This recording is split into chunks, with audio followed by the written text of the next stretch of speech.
good morning, good afternoon, good evening, depending on your time zone. Thank you for joining us. I am Dania Thafer, professorial lecturer at Georgetown and the executive director of Gulf International Forum.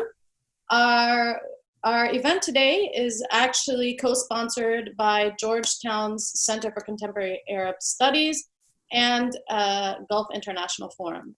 And the event title today is Intersections and Divergences of Gender Norms and Modernity in the Arab Gulf State. This panel will raise questions regarding the changing role of women in the Gulf by elucidating ways in which women situate themselves between modernization and traditional forces, often assumed to be in direct opposition. Modernization has manifested itself in the Gulf in a variety of forms, including through technologies such as social media, economics, through neoliberal development discourses, and representative politics, such as more equitable gender representation. While variables of modernization are certainly not limited to these categories, they speak to the unexpected consequences for Gulf societies with regards to the conception of modernity and gender roles. This multidisciplinary panel is assembled to explore how gender inequality and the role of women in society is affected by the interplay of both traditional norms and modernity, focused on the Arab Gulf states. I'm pleased to welcome our three guest speakers, which each will have about 10 minutes to speak. Dr. Sahar Khamis, she's associate professor at the University of Maryland. Zarqa Parvez, a lecturer in Middle Eastern Studies at Hamad bin Khalifa University and a PhD student at Durham University. And Alainna Liloia, she is a doctoral researcher focused on women's issues in the Arab world at the University of Arizona.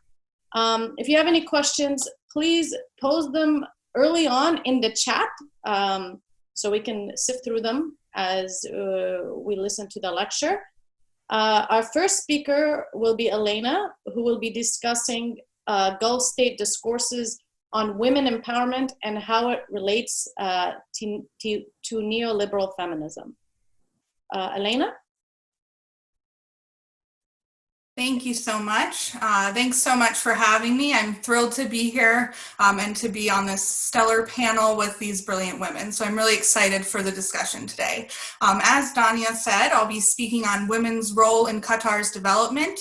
And I'll be looking at how the Qatari state is promoting women's empowerment and then kind of raising the question of how effective their strategies actually are to empower women and to what extent these kind of neoliberal feminist ideologies are resonating with Qatari women themselves. So just to start off with some context, women in Qatar are highly educated, as are women throughout the Gulf.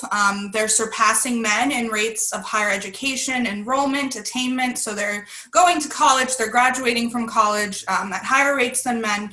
And yet, despite women's high rates of education, they continue to lag behind men in terms of workforce participation. And that's something that the government of Qatar has recognized and is actively trying to change, trying to get more women into the workforce.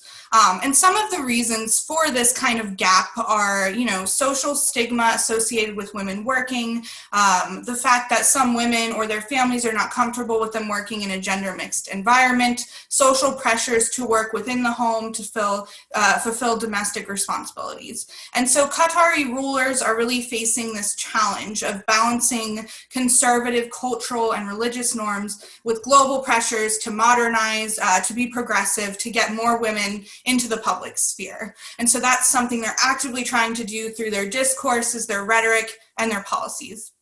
And another part of that as well, another side of the coin, is that the Qatari state is realizing that in order to really facilitate economic development, to diversify the economy, to really meet its economic and social goals, they need women to be participating in these initiatives and to be engaged in the public sphere. And it's also symbolically really important for women to be visible in the public sphere. So Qatari rulers are trying to give this image to international audiences that the nation, is modern, progressive, and that means that women need to be viewed as active participants in the state's development and in society who, are not held back in any way by what would be considered outdated policies. And so in order to do that, some of the things the state is doing, appointing women to public positions, elevating female figures such as both famous and ordinary women who have achieved a lot. So there's a lot of PR campaigns to elevate the professional achievements of Qatari women. And there's also initiatives to really encourage women to pursue educational opportunities, career opportunities. There's funding for women who want to start their own businesses. So there's a lot of initiatives to encourage that. And now what I want to talk about is what is this narrative of women's empowerment that the Qatari state is trying to create with its initiatives, with its policies and rhetoric. And what I would argue is that this narrative very much aligns with Western feminist, kind of Western capitalist ideals, which have also been called capitalist feminism or neoliberal feminism. And so the idea in this particular view of gender equality is that women are empowered by gaining financial independence, by making money, by professional advancement. And so that is viewed as the empowerment of women, and it's also viewed as a marker of gender equality. I believe it was Adrienne Roberts coined the term of transnational business feminism. So it's this idea that gender equality is empowering individual women to succeed professionally, to participate in development. And obviously, the reasons that states and institutions are interested in doing this is because it helps to make them nationally competitive, and it also helps those are amassing the majority of wealth in different societies to continue doing that. It helps corporations to make profit, or in the case of Qatar, it's definitely helping the ruling class to continue to profit. And so my argument, my idea is that Qatar has really leveraged these capitalist feminist ideologies in order to pursue its own national interests, in order to boost its own economic policies and interests. And so rulers are doing this by elevating the individual achievements of women and really pushing for greater participation of women in the public sphere, pushing for women to really be involved individually in the state's development. And so this kind of narrative of women's empowerment is definitely conflating women's advancement, women's individual professional advancement with national progress. So it's placing them parallel to each other. If individual women are succeeding, then our nation is succeeding, our nation is progressing. And so this really presents the ideal Qatari woman as one who is contributing to her state's national development through her own professional development and her own professional fulfillment, which is also framed as personally fulfilling and empowering, of course. And so the way that the Qatari state is kind of pushing this narrative, I've talked a little bit about it, but some of the specifics is through public relations campaigns, the development of state-run women's organizations, often business women's organizations, such as the Qatar Businesswomen Association, and other state-led initiatives and projects that might fund women who want to start businesses, give them the opportunity for professional development workshops, and things like that.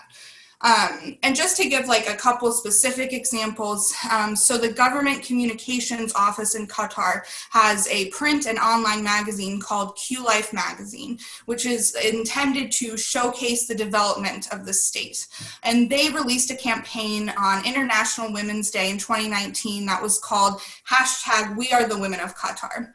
And basically this campaign was just interviewing ordinary Qatari women. I say ordinary just to distinguish from the PR campaigns that are usually women who are already very famous. So interviewing Qatari women who were successful businesswomen and really elevating their achievements through this series. And so really encouraging other Qatari women to also pursue like entrepreneurial opportunities, professional opportunities. And then this is also intended to be distributed on a global scale in order to paint Qatar in a positive light to international audiences. And you can definitely see that with it being released on International Women's Day, that the idea is to align with these international feminist ideas and to align with international feminist movements. Another example, which I already mentioned, is the business organizations, such as the Qatar Businesswomen Association, and they, have awards for successful Qatari businesswomen every year. They hold professional development workshops and other events like this that very much align with, kind of this professional development capitalist narrative that we also see in a Western context.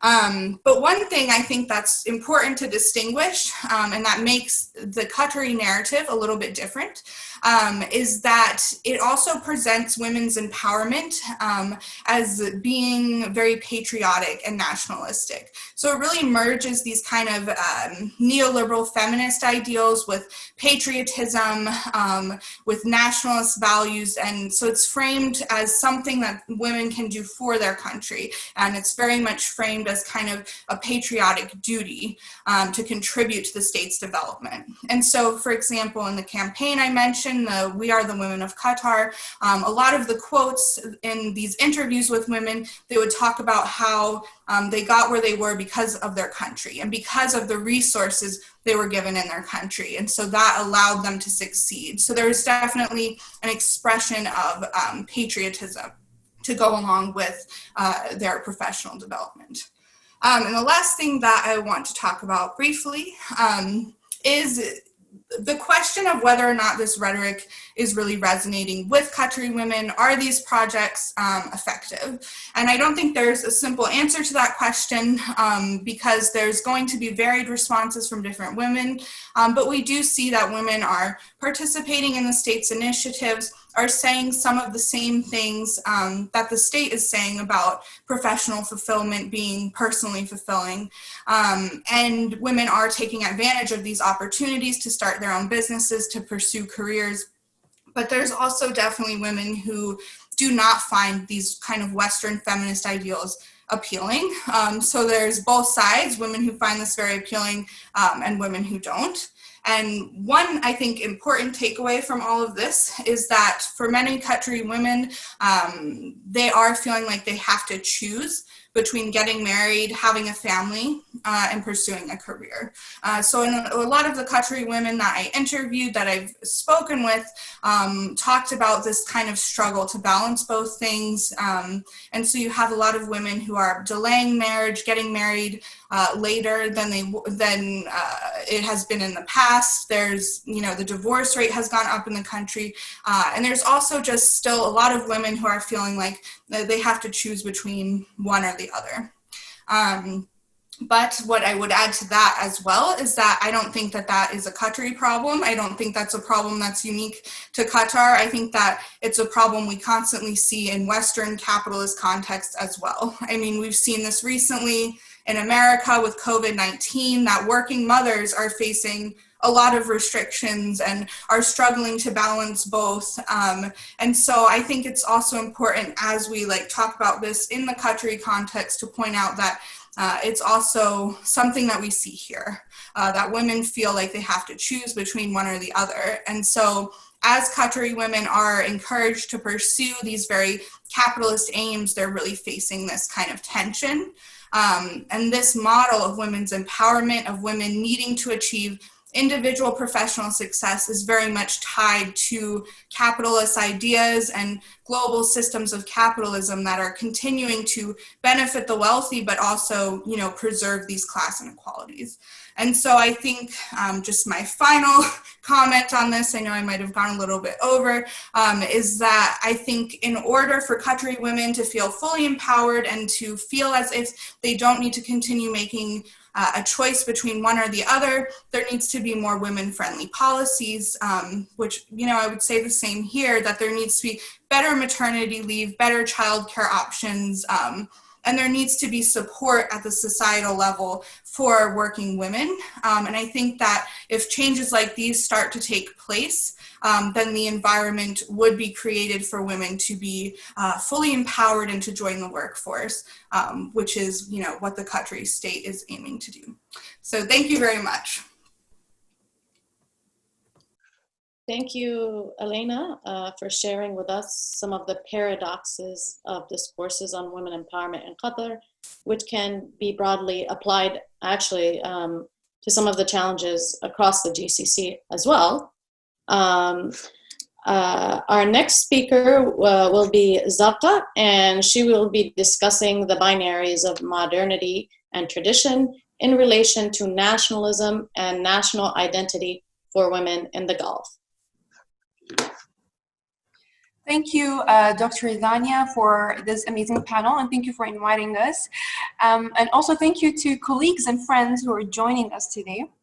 My talk today, I honestly don't think 10 minutes is enough for me to really go into details, but I'll try my best. I will be talking about gender norms in relation to nationalism and national identity, because I believe that it is through these concepts and identity construction that certain gender norms in the Gulf become institutionalized, normalized, and romanticized. So nationalism and national identity are modern concepts, at least through the lenses through which I look at them. So what we see is that each Gulf country uses these concepts within their particular contexts in combination with certain neo-traditions linked with certain concepts of religiosity, certain aspects of tribal values. Of course, modernity is a very contested term. It's constructed as an opposite to tradition. Both terms are very problematic, specifically in post-colonial state structures. My overall lens or overall approach is always the feminist and the post-colonial approach, which I cannot go into detail right now. But so I think that it's the modernity and tradition are the key framework through which gender norms are politicized. So the main themes, I think, of gender norms of women in nation building are the balance between modernity and tradition, the selective imagining of the past, and the symbolic use of women in nations' values, in nations' vision, and policies. Having said that, I think women's agency is present, but it's not separate from the structures. So we should not, I think, romanticize women's agency. They exist within these structures. So currently, I would say there isn't enough local research or even civil society institutions that allow for real discussions on these topics to happen. So within all of these themes, I think what we have is what I call the woman's dilemma, where the woman is really at the heart of these binaries, where she is on the one hand responsible for upholding values of tradition, which I think is a global trend, but of course in different ways in the private sphere. But at the same time, she is expected to participate in the modern, and I say quote unquote modern, nationalist projects. So in today's discussion, I will be focusing on two countries. I'll be focusing on Saudi Arabia and Qatar. That's because I think they give us two different case studies with similarities and differences. So tradition and modernity are, I would say, is the underlying theme of nation-building projects in all of the Gulf states. Each Gulf state is trying to use a certain version of imagined past, a tradition, and modernity to create an identity that separates them from their neighbor.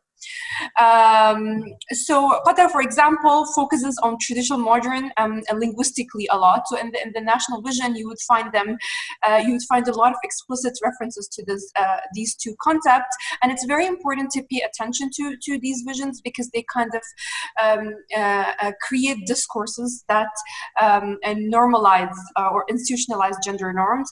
So, for example, the vision starts with a very explicit aim to preserve the national heritage, the traditions, the Arab and Islamic identity. So it's gender norms are then situated within these multi-layered identities and within these values. So throughout all of these pillars, you would see like a woman is constructed as a separate category. So there are references to women's empowerment, women's role in this society. So the term citizen comes to imply men, basically. So it's a very gendered terminology. A woman's role is also defined mainly in relation to family, and the private sphere. But this is where we also see the politicization of the private sphere, and this is where real changes also need to happen in terms of personal status laws, in terms of citizenship laws. A private is constructed as separate from public, yet it is regulated by state policies. So what we see is this fluidity and blurring of boundaries between the state and the society, the political and the social, the private and the public. So what we see is, I think almost in all of the Gulf countries, obviously I don't want to generalize because there are differences, the state feminism approach. So in Qatar, the state feminism is reflected in the vision, in the National Development Strategy, and where the state becomes the enabler of the woman. There is a whole agenda in the vision on how to empower women. So these kind of, I think, top-down women empowerment strategies, they have some positive impact on women, such as, for example, in Qatar, there is, after this vision, we saw an increase in women's workforce participation almost by half. You saw women's appointment to the Shura Council in 2018, which is the legislative body, for the first time. And then you saw women's increased representation in media, for example, in the typically non-traditional fields like IT, like sports. But the negatives, or I would say the pitfalls of this state feminism approach is that it creates certain images or certain token icons of what an ideal national woman is supposed to be. It creates, I would say, dominant narratives on how a woman should perform her identity. And so it becomes a form of social control, and everything that falls outside of that is questioned. So I think we have to be very careful not to romanticize the successes of state feminism as fully representative of advancing, women's rights or women's position in the society, in any society. I think the key term here is intersectionality. We need to look at the diversity of women's voices, of their identities, multiple identities, their issues, and how it intersects, I would say, with their national identities. Because a woman is not one category, but national visions intend to create homogeneous identities. They intend to create homogeneity at the expense of diversity. So I think what we need is a reconceptualization of gender norms and women in relation to a national identity. Now, similarly, I would in Saudi Arabia, I would say the two main themes defining gender norms is religion and the state, and the marriage between the religion and the state. So Saudi until now was considered as one of the most conservative Gulf states, the upholder of the Islamic values, the protector of the Holy Land. So what we saw in Saudi was this neoconservative approach and this religious nationalism that justified control over women's life. So morality was measured through women's appearance in public, through women's image. You had something called the moral police that was monitoring women's public behavior, but in the name of tradition, this was just an alternate form of modernity. Because if you look in the past, and a detailed study of history shows us that this kind of dress code or this kind of moral policing is very much a modern political policies. So the state in Saudi defines very clearly the gender ideology and women's role as an ideal Saudi woman, and the main themes are rooted in national politics, regional regime survival, internal and international legitimacy. Recently, obviously, we've seen that the state has an upper hand in the ulama state, or like the religious clergy versus the state marriage. Religion is used as a tool for politics, and the new state approach is the moderate Islam, which started, I would say, again with women's progress. So overnight, women were allowed to drive, while those who campaigned were jailed. The moral police that was policing women's behavior in public was abolished without any discussion with women, bringing them to the table. You had religious rulings on what a woman should wear, like an abaya, which is a religious dress code. Was declared not to be necessary. So again, modernity and progress was measured through a woman's image. So in a nutshell, I think these kind of top-down modernization projects and instrumental use of women does not serve them. It comes at an expense of their agency. Islamist or liberalist approaches in Saudi or in other Gulf states as well are just used by, I would say, the state, the patriarchal state, in a way that serves their nationalist projects. In Saudi, in the case of Saudi, for example, we also have to look at privilege and class. So, for example, appointing an elite woman as an ambassador, to what extent does that represent women's empowerment or women's advancement? Or how much is it about privilege, you know? So we have to look at intersectionalities. So now to end, of course I can go on, but to end, just to talk a little bit about policy, because this was supposed to be a policy-oriented discussion. So policy, I personally have an issue with policy and public policy and state policies. Policies are visions that are made on the behalf of public, so they have to be made in conversation with people. It shouldn't just be given to you top-down, or otherwise it just doesn't bring any real change. It doesn't really, it just becomes a form of social control. So I think state feminism can only work if it works with women rather than on behalf of women. When looking at gender norms and women's role in the society in the Gulf, we have to look at several layers. There are structural, cultural, legal, political issues. Then we also have to situate it within intersectionality, but also we have to look at post-colonial state structures. These states, a lot of the political structures that are adopted are actually not from the region, so that also impacts the ways in which identities are performed. So just to end, I think urgent laws as of now are needed on reforming personal status laws. This is because these are personal status laws are gendered, like many other laws as well, and laws on gender violence and laws on civil society institutions. Currently, there are very few civil society institutions that allow for debates or discussions or venues for discussion on topics such as women, gender norms, etc. That's it, and I look forward to your questions. Thank you. Thank you, Zarqa, for that insightful presentation and highlighting some of the opportunities and drawbacks of state-led feminism and the importance of intersectionality of identity formation for women in the Gulf. Hopefully I understood that correctly. We're going on to our third panelist, Dr. Sahar Al-Khamis, who will discuss cyber feminism in the Gulf and the double-edged sword effect of social media for women. Dr. Khamis? Thank you so much, Dania. It's a pleasure to participate with all of you today in this important and timely panel.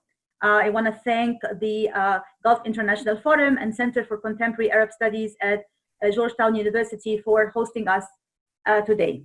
Zarqa gave me a nice segue, a nice intro to what I really wanted to talk about from the theoretical, / conceptual aspect of my presentation. So I want to start with the theoretical and conceptual part, and then I'm going to move on to talk about the concept of cyber feminism and more broadly cyber activism in the context of the Arab Spring and how it has shifted today. And finally, I'm going to zoom in on my own paper, which I'm currently working on. So it's a work in progress that I'd love to hear your thoughts about in the Q&A.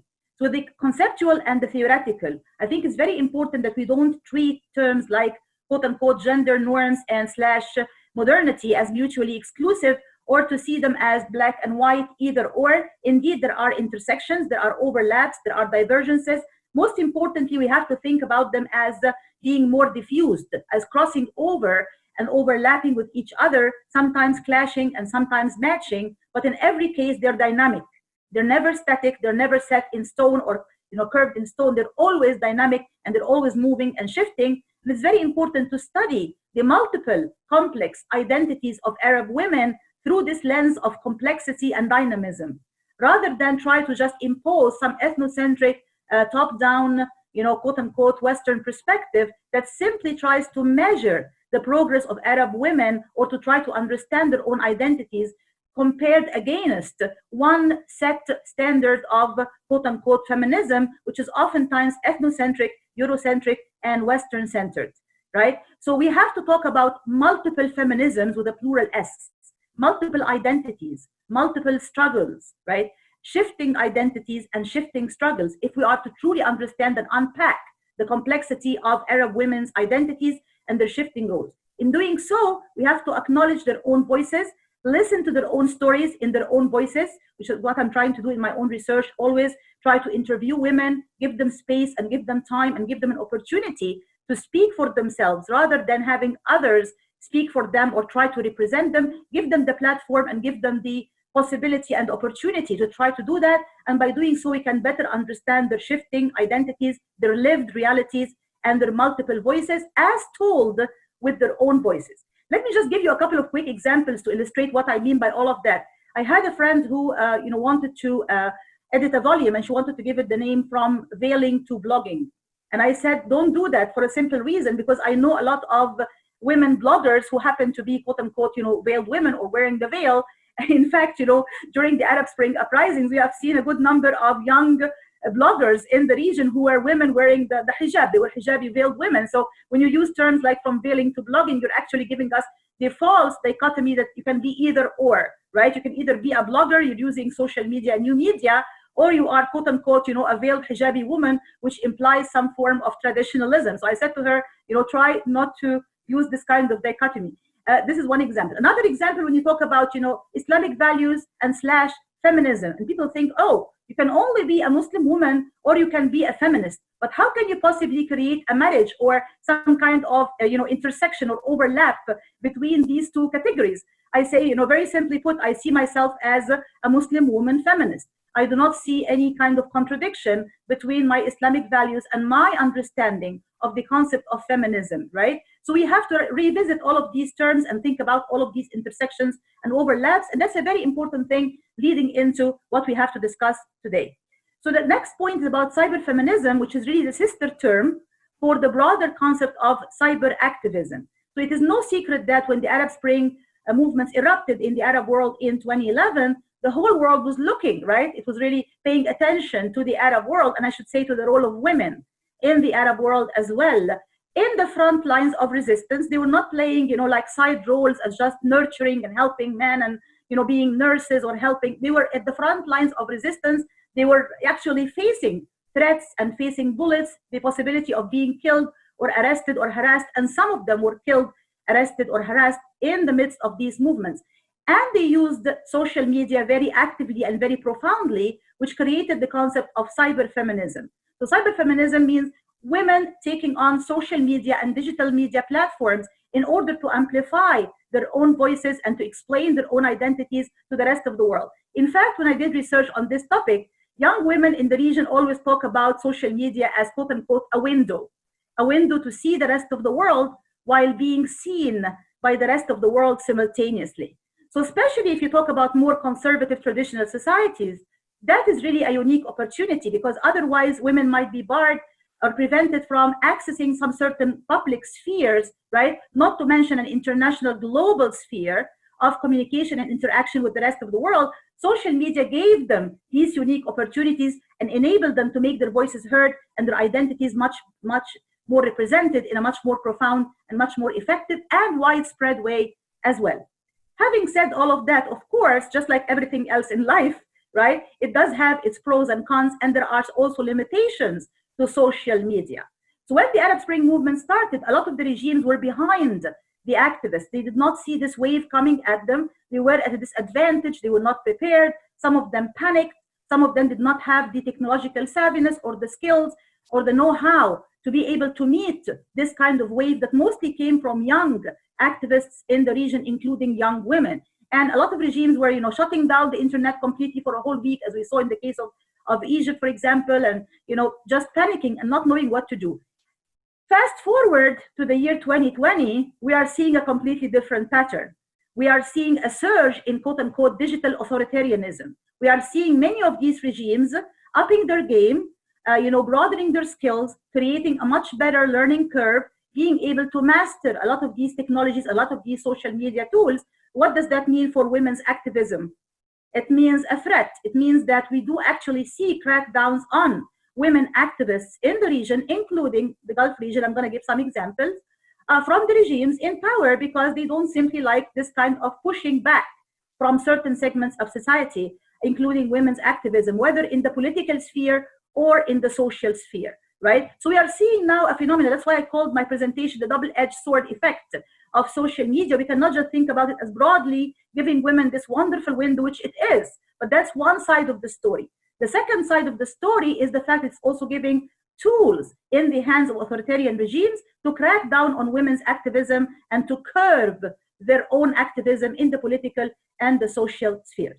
So my paper is pretty much a work in progress. It's very much ongoing, which is why I would love to hear your thoughts and ideas in the QA. If you have suggestions, ideas, anything that you want to add, I would love that, of course. I want to focus on 3 countries in particular: Bahrain, Saudi Arabia, and Kuwait, which represent 3 different cases, in my opinion. I'm going to be interviewing women who are activists and women who are journalists, or both. Some of them are activists only or journalists only, or they can be both journalists and activists. They have this overlap in their roles because they represent 3 different cases in so many different ways. So Bahrain, of course, is the only Gulf country that witnessed some form of Arab Spring uprising that was quickly crushed by the regime in power. That's why we talk about it as quote unquote the invisible revolution or the forgotten revolution. And there are so many reasons for that, but time does not allow us to discuss all of them. But just let's talk about the regime being so powerful in terms of using public relations tools and actually using social media and digital media as a way to actually obscure the identity of the protesters and to try to crush their revolution. Of course, there are also international factors and there are regional factors, but that's beyond our presentation.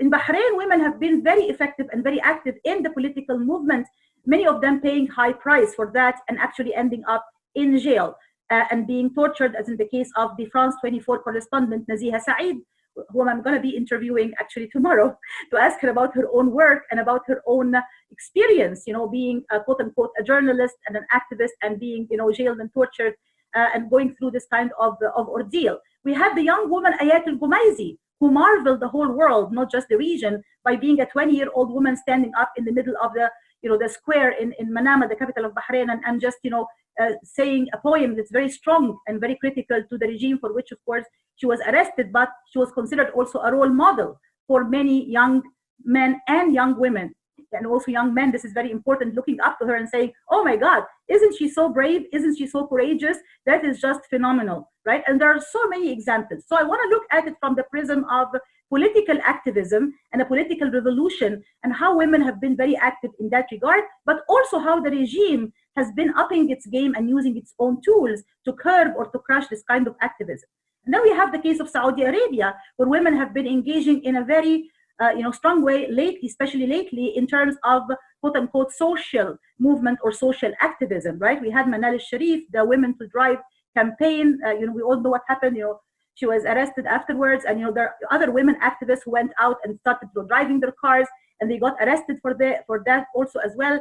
Women who were asking for equal rights in society, gender equity, trying to push the envelope in terms of women's representation and women's presence in the public sphere, and try to change some of the quote-unquote norms which are prevailing in a traditional conservative society. The paradox here is that despite the fact that the Saudi government is talking about, oh, we want to give more freedoms and we want to be quote-unquote more modern and we want to enable women in so many different ways, that also has to come from a top-down perspective. They're not very happy with the fact that there are women taking matters in their own hands and trying to push the envelope and trying to be active, including social media activism. So there has been resistance in that regard, and some women actually got arrested for that, and some of them are still behind bars as we speak. So that's going to be my second case study. And the third one is Kuwait, which is a very different country. It has always had more open public sphere, better political representation for women, more voices heard in the public sphere. But I believe that women are also trying to ask for more, right? As is the case in many parts of the world, including here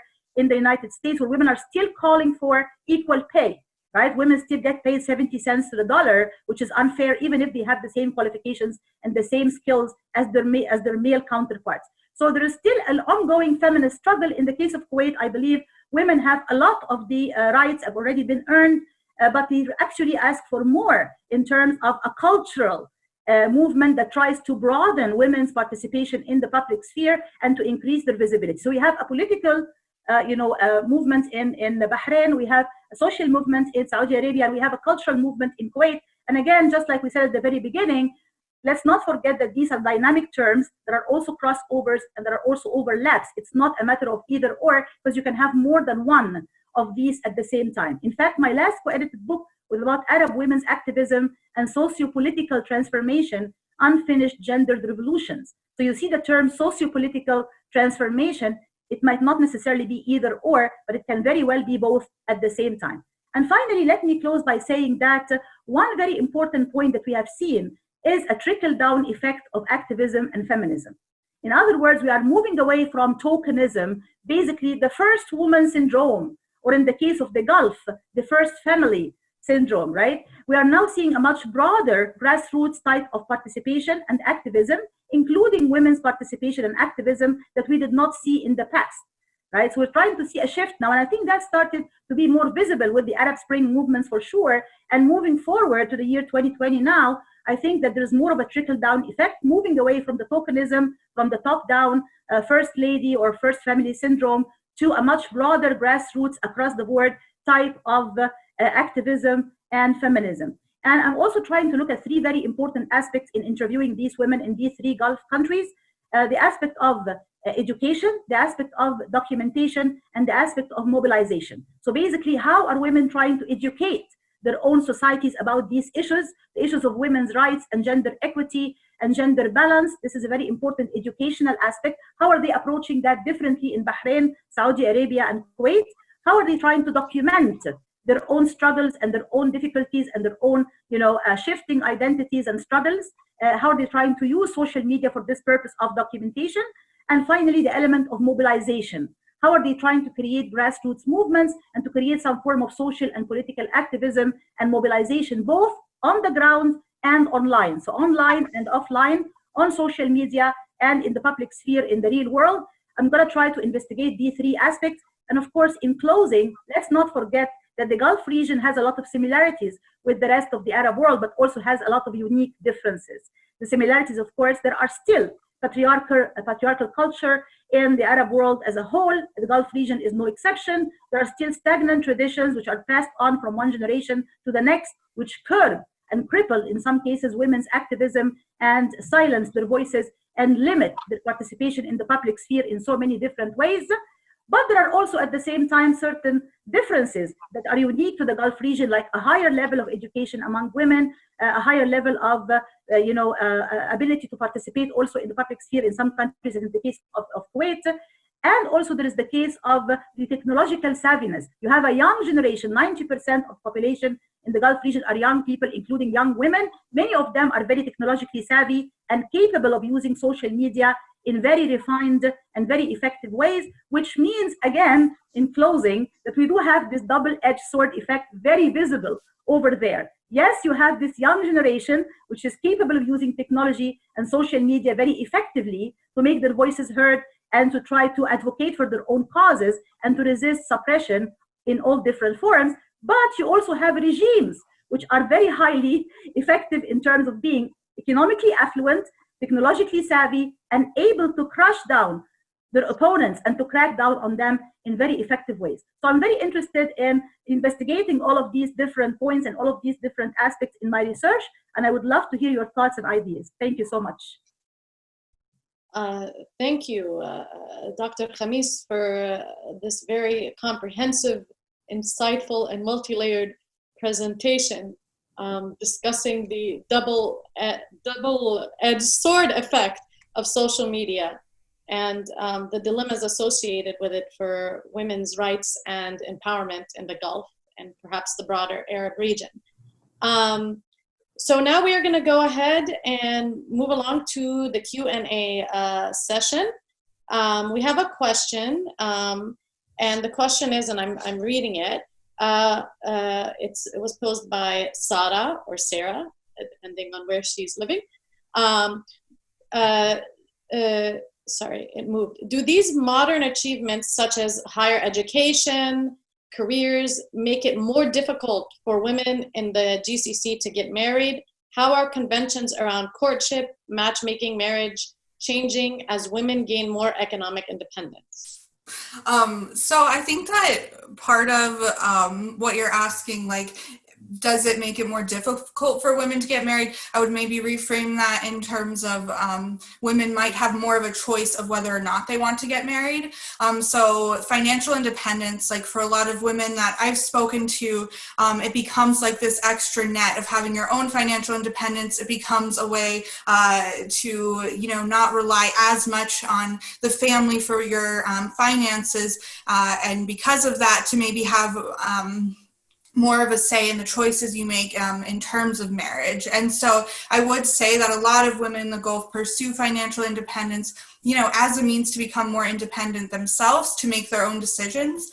And I would also say that the gap in education between men and women is making it very difficult for women, because like a lot of women don't want to marry someone who's far less educated than them. But because women are so much more educated than men in the Gulf, it's definitely a struggle. Like I remember one of the women I spoke to in Qatar, she, you know, has a successful business, has a master's degree, and she said, no, I'm not getting married because these men like can't keep up with me. And you know, her way of putting it was just like, I haven't found anyone compatible with me. Like, why would I need that? I have my own money, I have my own business.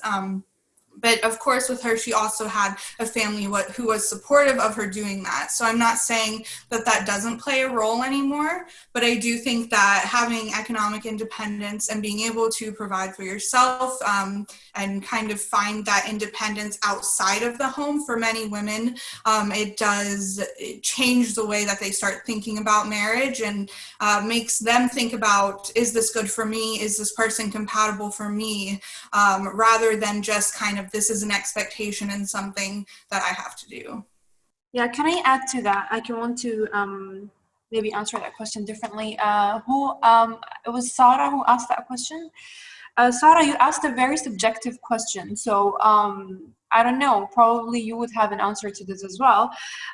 If you look at the statistics, yes, the age of marriage has gone up, average age of marriage. Women are choosing to get married at a later age, but you know, there aren't very clear studies on why, so I don't want to go and give you, you know, a very general answer that would not be reflective of people's lived realities. But there seems to be a link between increased education rates and the increase in marriage age for different reasons, but there's also a very high divorce rate. So this also has to do with material structures. It also has to do with the, you know, the economic status. It also has to do with broader structures within the society. So marriage in general as a concept, as an institution, is evolving and changing. Your second question was, and it's for men and women both. It's not just women. Men are also getting married at a later older age. The laws on courtship, I'm not sure what you mean by that. I think if you're talking about the minimum age of marriage, that has changed. I think in most of the Gulf countries, if you're talking about being able to marry non-citizens, I think it's still the same. You still have to go through a committee for both for men and women to be able to get a permission to marry non-citizens. Other than that, there aren't any specific laws on courtship that I can talk about right now, unless you want to bring something up. Of course, there's laws on divorce and etc., but that would be a different topic. Thank you. Thank you, Zarqa. So I will go on to our next question, which was posed by Dr. Fida Adali, a colleague at Georgetown. She mentioned that Dr. Khamis talked about some of the trickle-down effects of state feminism or top-down feminism.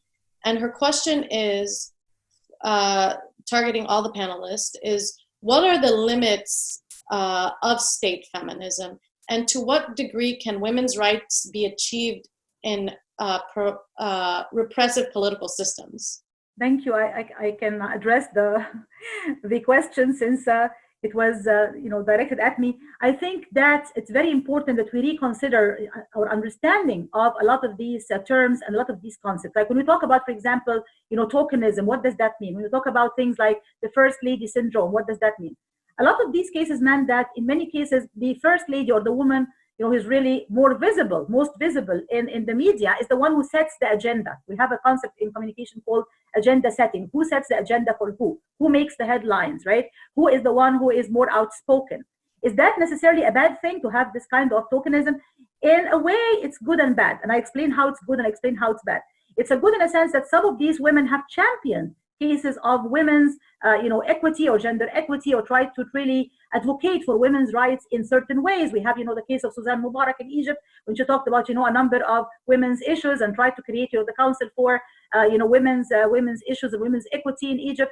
All of that is great, it's good, but it's also limited. Why is it limited? Because we do have 3 layers of invisibility that are still clouding women's realities and lived realities and identities in the Arab world, and in the world more generally, but in the Arab world in particular, right? We have invisibility on the socioeconomic level, we have still invisibility in the media, and we still have invisibility in academia and literature. So in the socioeconomic level, you still have a lot of women who are working very hard, but they're not being paid, or they're informally paid or inadequately paid, and as a result, they're not even counting as part of the workforce.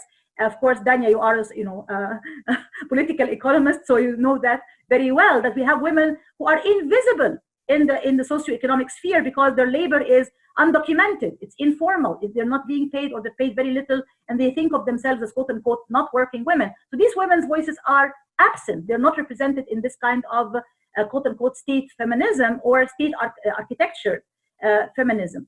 And we have also the invisibility in the media. Many of the women who are marginalized in poorer communities, in rural areas, in remote areas, who are less educated, less fortunate socioeconomically, are not seen in the media. We have the obscurity of these women's identities in the media. And if they're being represented, they're always being, or in many cases, misrepresented. Either they are seen as, very repressed and very, submissive and not really being active, or they're being overly sexualized. And, you only see them in the harem or as, belly dancers or very sexualized objects. And in both cases, you're not doing them any justice. And then you have the invisibility in academia and in academic literature.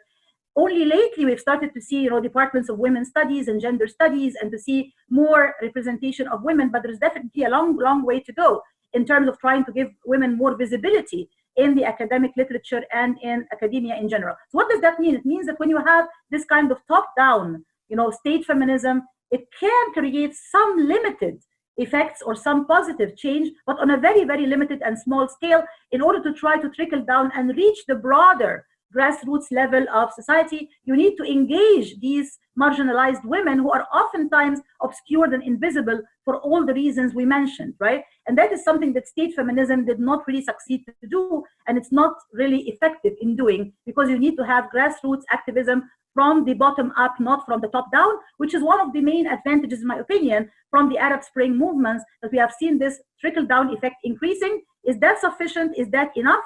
The answer is certainly no. There are baby steps in the right direction, but we have a still long, long, long way to go. And in terms of the limits of the state repression, again, as I said in my presentation, we cannot think of all of these terms in terms of black and white, either or, right? We have to think of them as a spectrum, as a scale. How repressive is that particular state, or how open is it? In many cases, even in the Western world and in democracies, you cannot think about it as black and white, either or, You have to think about it in terms of a scale and a spectrum, and try to evaluate different countries and the responses to their own citizens and their own activists based on this scale of activism and repression. Thank you, Dr. Khamis. Would anyone like to answer the question? And if you can just keep your response maybe to 1 minute so we can continue with the discussion, that would be great.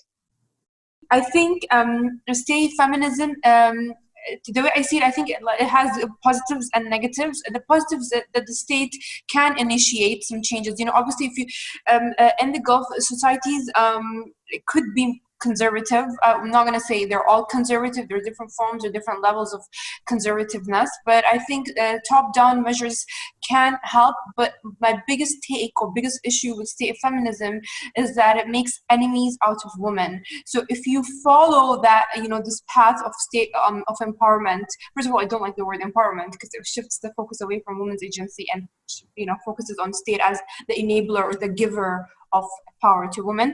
Anyway, so it creates enemies out of women. So you are being empowered in a certain way. So if you follow this path, okay, then you are, you know, you're good. But otherwise, if you do anything, if your identity is any different, if your agenda is any different, then you're not viewed as an individual, that you're viewed as an enemy to the state. And this is why a lot of people and a lot of voices are repressed. So I personally, I would say that yes, it's positive, but mostly, I think in repressive political systems, it is negative. Okay, thank you, Zarqa. I actually had a question, and I'll go to another question. I'll pose 2 questions to the panel so we can move the conversation along, since much of it is interrelated. But I know that I think some of the studies on this panel focused a lot on Qatar and state-led feminism. Kuwait has somewhat of a different story. A lot of the feminism was led by, you know, the merchant or the business elite families.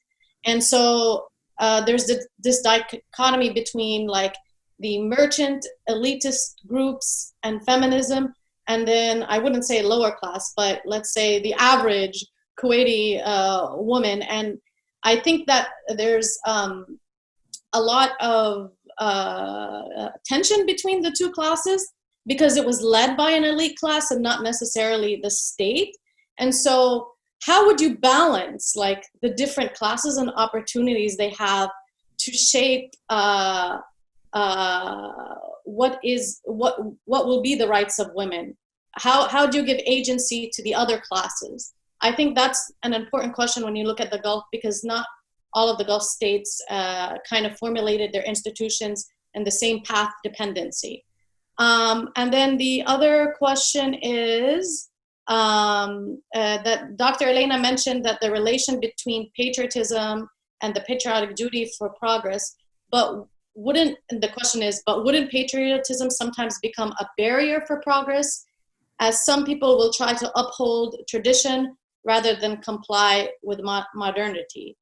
And so I think there needs to be some nuance between, you know, the different path dependencies of and development of institutions in the Gulf and how that affected women's rights in answering these 2 questions. So who would like to start?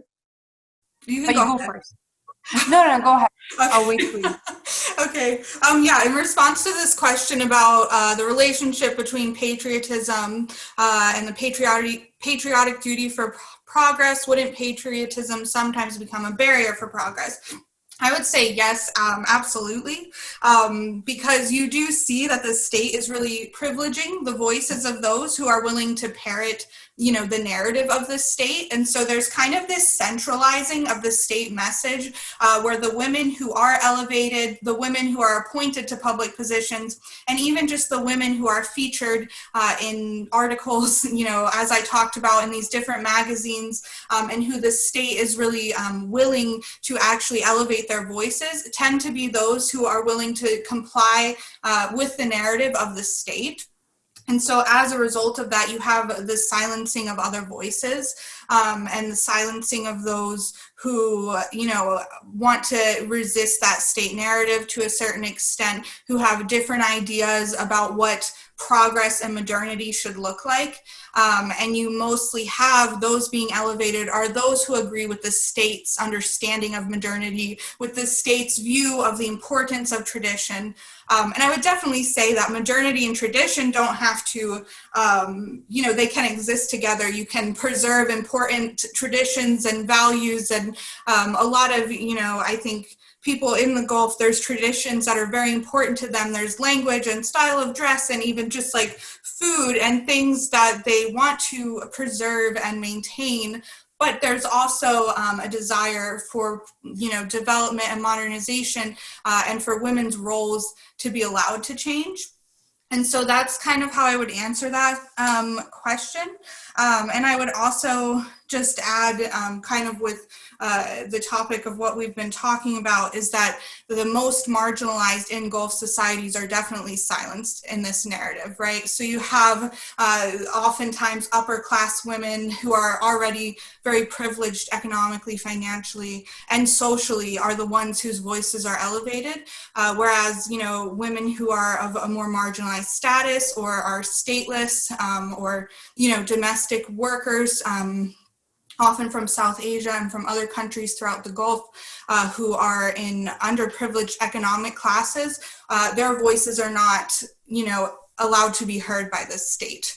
Their voices do not factor into the state's narrative of feminism. And so I think that silencing is something that we see happening a lot.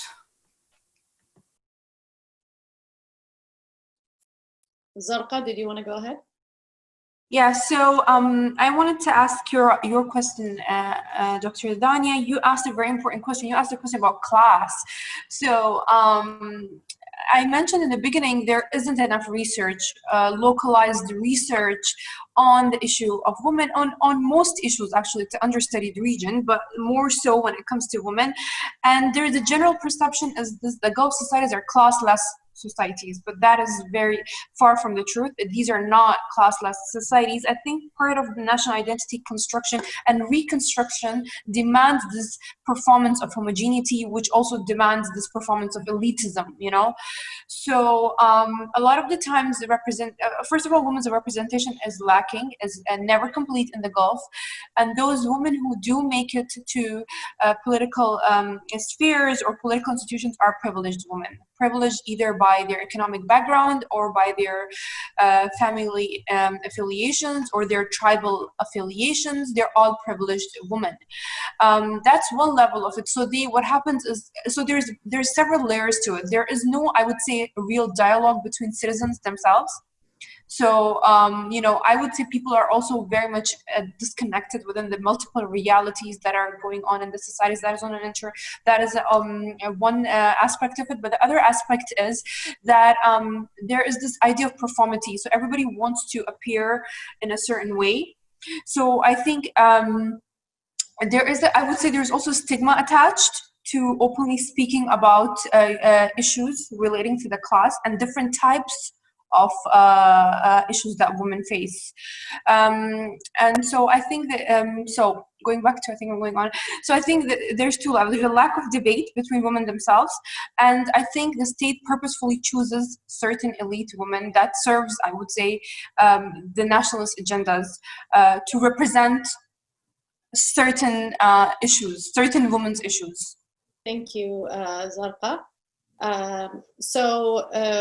I'm afraid we're getting to the end, so I'm going to pose the last, I guess, 2 questions or comments, and then everyone will have 2 minutes to kind of either answer those or give some major points that they felt they missed or concluding remarks, and then we'll have to end the panel shortly after that. The one question which was posed earlier and tried to highlight was, are some states put off by the term feminism due to feminism often being regarded as a Western value? And I guess this will go into intersectionality. and intersectional feminism. And do states refer to women's empowerment as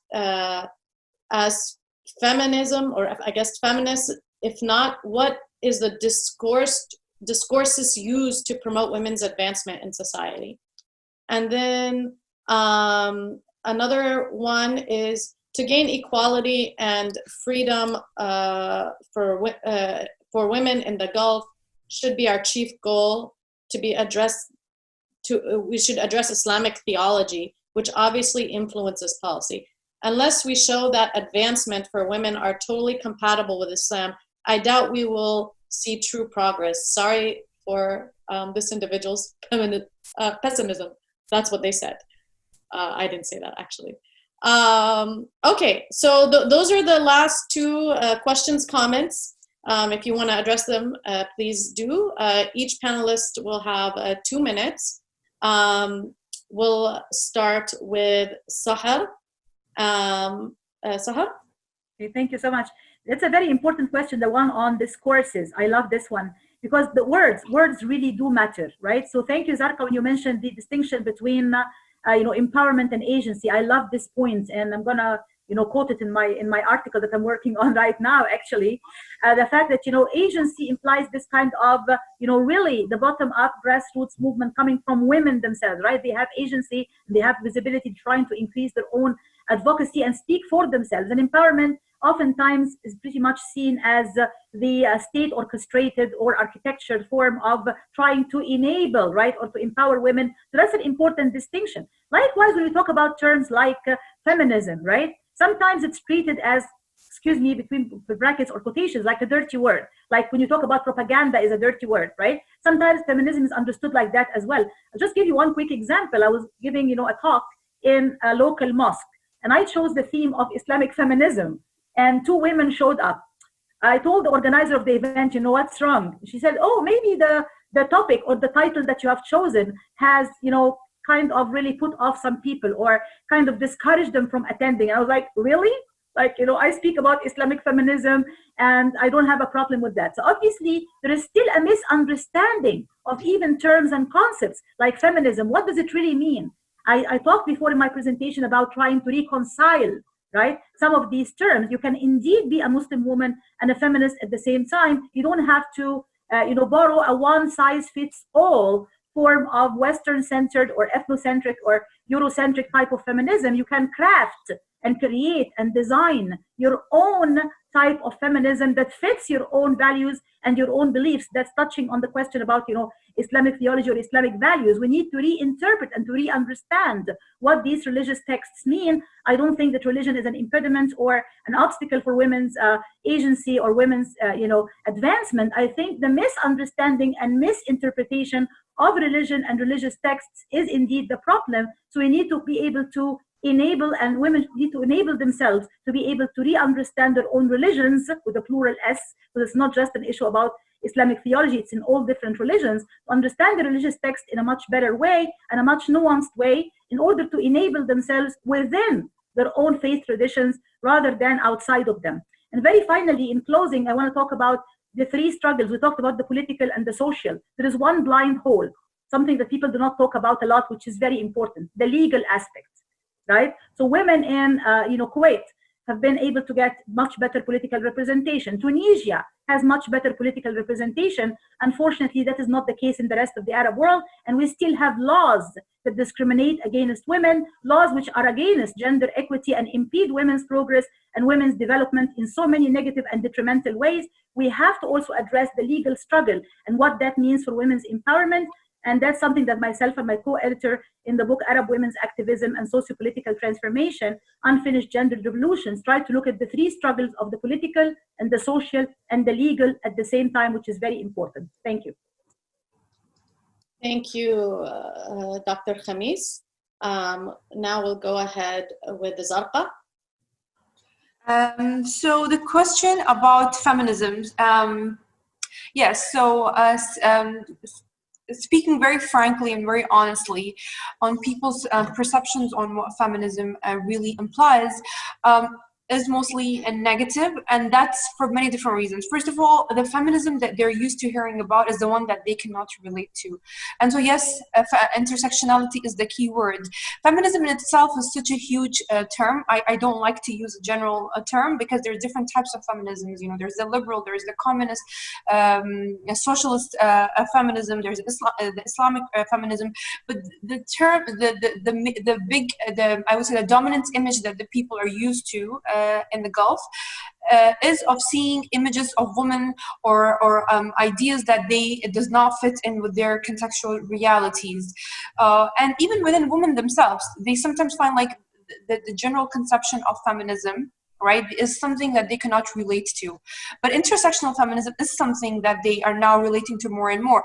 I think the bigger issue is not being able to have open discussions. And so what we have is people discussing things online, either on Twitter or on social media, without really seeing each other. So this creates, I would say, this kind of us versus them, you know, feminists as man haters. So there's so much, I feel like there's so much miscommunication that doesn't happen. And so I don't think that the problem is really with the term feminism. I think the problem is people not being able to discuss gender issues, women's rights issues in public. I think the problem is the politics. I think the problem is the political structures and the ways in which they regulate gender norms. I also think that we have to, just to end with this, I think this is such a big topic and informs so much of my research. I think we have to move away from kind of essentialist approaches to the Gulf. Like, do we need to just look at the religion? Do we need to look at the culture? Because what is religion? There's so many different versions of religion. Religion means different things to different people. Someone can come and tell me my religion tells me that I should hate that person. Someone might come and tell me my religion means that I should, live in a more tolerant society. So we need to move away from these essentialist approaches, even of religion and culture. I think this religion is always seen through this still neo-Orientalist lenses of like, oh, culture prevents them, religion prevents them, but culture is also changing and evolving, and it means different things. I think we need to situate the region within broader structures. We need to look at the politics. We need to look at the politics of culture, the politics of religion. And I think that would probably help us understand more. And there's so much more research that needs to be done. Everybody who's listening to us today, I would encourage you to maybe research more. And initiate more research on the issue, on the topic. Not just women or gender norms, in Gulf in general. Thank you, Dr. Dania. I think I've finished my 2 minutes. Thank you, Zarqa. And Alainna? Thank you. So I think part of what I would say in response to that, and just like building off what Zarqa and Sahar were also talking about, is that is religion a problem? Religion can become a problem when it's, as Sahar was talking about, leveraged and misinterpreted to perpetuate patriarchy. So what I would say is that patriarchy is the problem. And as I often say in personal and professional contexts, men are the problem. So men in power are really the issue here, because they're the ones making the policies. They're the ones who have investment in really keeping these patriarchal systems in which women don't have a voice, because if women did have more of a voice, these policies would start changing, and that would obviously threaten their power and threaten this perpetuation of these patriarchal structures. And so I think a lot of what we need and a lot of what's important in these conversations is, women in the Gulf to be in these positions, to be actually the ones making policies. But I would also say we need to look at how, as feminist, which Zarqa talked about, how that term can mean so many different things, but as people who care about gender equality, who want women to feel empowered to make their own decisions, I would say that we also need to be looking at what women in different contexts want on their own terms, and looking at the things that are important to them, the fights priorities that they have right now. So, you know, if women in Qatar are saying we need better maternity leave policies, then that's something we should support. We should be looking at what women in these contexts are actually saying that they need so that we can join them and support them in that. I think there's a tendency for, you know, Western feminists, and I'm speaking from my own perspective too, as someone who may be guilty of this, we want to go in and fix whatever's happening in other contexts, in other cultures, instead of listening to what the women there are already doing. There's always work happening. There's always women in every context who are, you know, advocating for themselves, who know what they want, and it's not someone else's place to determine what that needs to look like.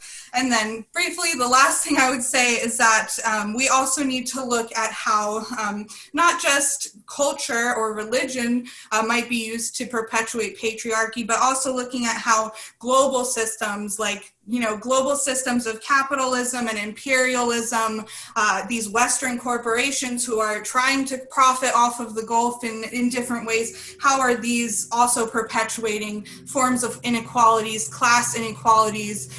You know, the labor systems of the Gulf is a huge thing here, and like a way that that these kind of global systems are continuing to perpetuate inequalities.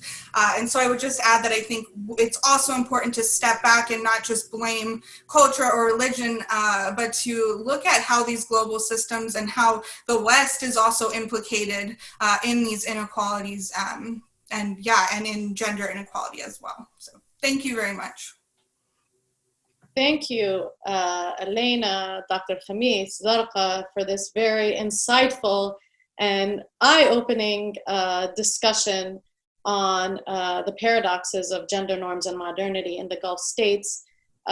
We can probably discuss this till midnight if we had the opportunity to, because there's so much to discuss, and we know that this topic is understudied, and really there's so many areas that we could probably address. If you enjoyed this panel, we will be publishing papers on these issues, and there are actually more participants that are not here for the panel today. So look out for that. We'll be having a workshop at Georgetown later in the fall semester, and there will also be more academic versions of these presentations at MISA. I think it's October 8th at 11 a.m. So if any of you are participating with MISA, the Middle East Studies Association, please feel free to attend our panel. Thank you very much, everyone, for your time, and looking forward to engaging you all in the future. Have a good day. Thank you so much. Thank you. Thank you. Thank you. Thanks a lot.